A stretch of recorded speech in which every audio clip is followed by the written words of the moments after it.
سفيان موتو موتو راح لفرنسا وحايب يحرق الفيزا، وأوبيرا ينهار. السلام عليكم ورحمة الله تعالى وبركاته، ومرحبا بكم في هذا الفيديو اللي فيه راني رايحة نهضر على الخلاف الكبير والعركة الكبيرة اللي راهي صارية بين أوبيرا وسفيان.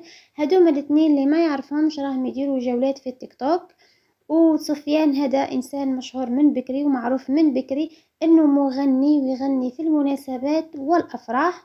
وأيضا سفيان مشهور إنه يلبس بزاف الذهب وإنه يتشبه بالنساء. أما أوبيرا هذا يراه مواطن جزائري ولكن عايش في الخارج، يعني مغترب، ويقول الناس إنه عايش في إسبانيا ويدير يعني جولات في التيك توك من إسبانيا، يعني مهوش عايش في الجزائر عكس سفيان اللي عايش في الجزائر. إذا أوبيرا هذا معروف، يعني تعرف يعني بزاف في مواقع التواصل الاجتماعي لأنه مشهور أنه يكلاشي الناس، يعني كلاشي كيما كارولين كلاشا هاي كلاشي هناء بيوتي، يعني هدوم الناس المشهورين تاع مواقع التواصل الاجتماعي هو يكلاشيهم. إذا الحكاية تاعهم بدات مع سفيان بعد ما توفات الأم نتاعو، الله يرحمها ويرحم جميع موتى المسلمين. بعد وفاة أم سفيان خرج سفيان للناس وقال لهم باللي أنا قررت أني نتوب توبة نصوحة ومنزيلش نلبس ذهب ومنزيلش نتشبه بالنساء. إذا هدايا القرار اللي قرروا السيد سفيان دار ضجة كبيرة في مواقع التواصل الاجتماعي وانشهر بزاف في الجزائر والناس بزاف ولا تهدر عليه.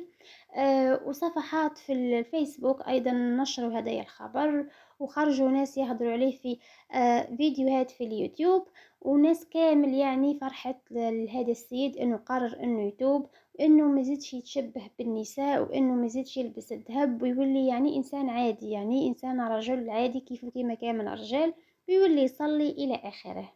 وكامل الناس شجعوه وفرحوا له. ومن بين الناس اللي فرحوا له أوبيرا هذا اللي عجبه القرار تاع سفيان وفرح له، وقرر انه يهديله عمرة او يخلص له عمرة. وسفيان فرح بزاف بالهدية تاع أوبيرا انه راح يمدله عمرة وراح يروح لمكة المكرمة ويعتمر ويرجع للجزائر.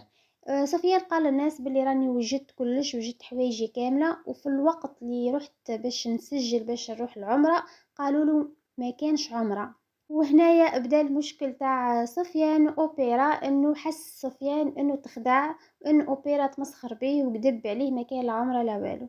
ومن بعدها سفيان دار فيزا تاع اسبانيا، ومن اسبانيا دخل لفرنسا، ودركا راهو قاعد يدور في فرنسا. واوبيرا هذا راهو يعاير في سفيان، يعني ولاو يتعايروا، هذاك يعاير في هذاك والاخر يعاير في الاخر، يعني ولاو يفتحوا في بعضهم درك. يعني مرة يخرج سفيان يفتح أوبرا، ومرة يخرج أوبرا يفضح سفيان. وأوبرا قال باللي سفيان دركا راح يحرق الفيزا تاع في فرنسا ويدير اللجوء إنساني ويقعد يتم يعيش في فرنسا، وباللي ما هو تايب ما هم يحزنون. دركا أوبرا راهو يقول للناس باللي سفيان ما تاب ما والو، دوك يرجع طريق الانحراف ويرجع يلبس الذهب ويرجع يعني ما يمشيش في الطريق الصحيحة، يعني يخرج على الطريق. وسفيان راهو يقول للمتابعين نتاعو انه فرحان بزاف لانه راح لفرنسا، خصوصا انه كان بزاف جزائريين عايشين في فرنسا رحبوا به وفرحوا به كي جاء عندهم، وحتى ريبيكا استقبلته. هذه حكايتهم هذوما في زوز، ربي يهديهم ان شاء الله. هذا هو الفيديو نتاعي، نتمنى انه نال اعجابكم، وشكرا على المشاهدة.